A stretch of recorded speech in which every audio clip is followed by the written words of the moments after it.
What's going on, guys? TKD with the video, and today is another Monday. That means another installment of music in history, and I wanted to cover this week a artist that's going to be dropping a dope Christmas album at the end of this week on the 21st, and an artist that I feel like we all generally love and sometimes hate, but we all generally love this guy. And this guy that we're going to be covering this week is the infamous R&B mastermind, Mr. R.Kelly. Starting off at number 1, R.Kelly grew up in the great city of Chicago. And the story goes, one time when he was riding home on his bike from school, I don't know if it was, at school or at a shop, whatever, but he was riding his bike on his way home, and he got shot in the shoulder. There was no motive, there was no reason why. He got shot in the shoulder. And the key thing about this, okay, because you hear a lot about artists, getting shot as younger kids, getting, run-ins with bad things, etc. That's nothing new. But the interesting thing here about R. Kelly is that he still has that bullet in his shoulder. I don't know if he just didn't want to take it out. I don't know if they didn't have the means to go to the hospital,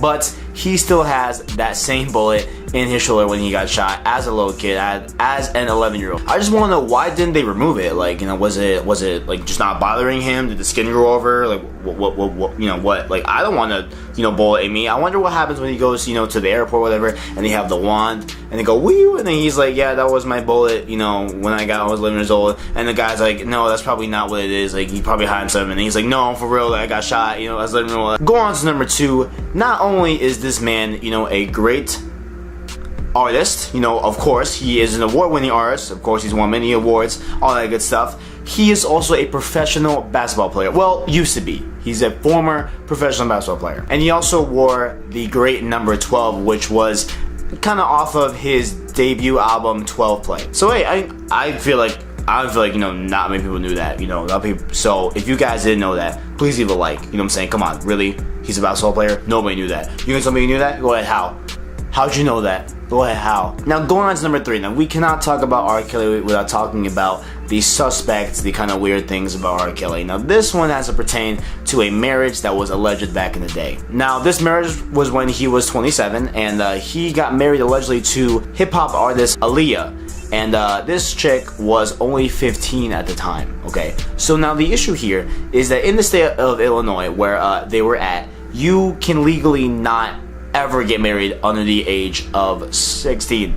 That's just not a thing. You can't do that. It's against the law. But apparently, R. Kelly and Aaliyah had her age faked in the paperwork and all that, so they were able to get married.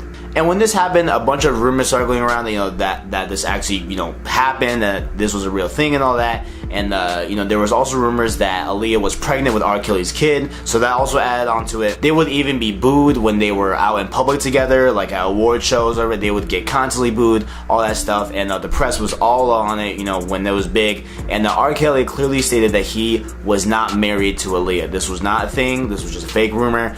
But the press didn't listen, the people didn't listen, so history didn't really listen. So it is still, a big conspiracy, a big mystery if R. Kelly was actually married to Aaliyah. But a lot of people say it's true, so there you go.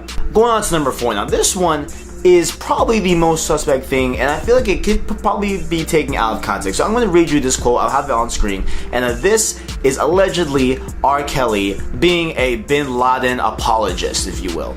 People can say whatever they want about you without knowing the facts. They can criticize you without even knowing you and hate you when they don't even know you. All of a sudden, you're like the Bin Laden of America. Bin Laden is the only one who knows exactly what I'm going through.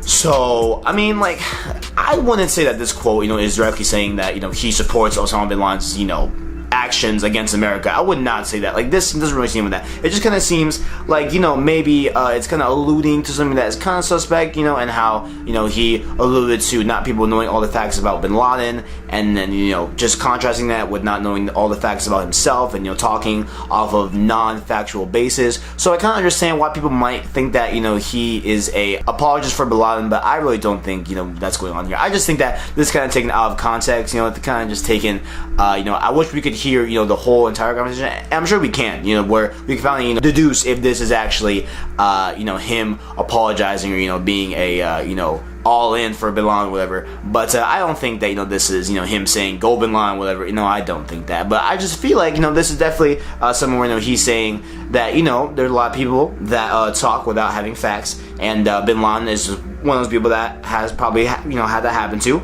and he was making a comparison to him. I don't think that this is him supporting Bin Laden. I don't believe that. Going on to fact number 5 here, and it is something just something small, that he is regarded as the king of R&B and the king of pop soul. And it really dawned on me, like, yeah, I really I would totally agree with that statement. And he has been credited for redefining the genre, redefining hip hop, R&B, soul, all that good stuff. And that is something, when you think of R&B, you will think of R.Kelly. You know what I'm saying? Just like you will think of Marvin Gaye. You will think of, if we're talking to now times, you will think of The Weeknd. You will think of Trey Songz, etc. All that good stuff. All those R&B people, in today's industry, kind of stems off of his style. You know what I'm saying? So I will definitely, admit to that. That is probably a clear statement that R. Kelly, should be awarded with, the king of R&B, the king of pop soul, all that good stuff. So, yeah, I mean, some people credit for him. Let me know what you guys think down in the comments below.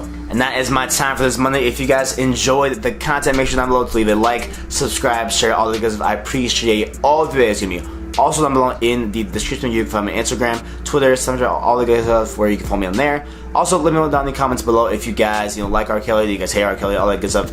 And leave a like if you're ready for that Christmas album review, because I'm bringing it. I'm going to bring it, boys. Thanks for watching, and as always, I got you.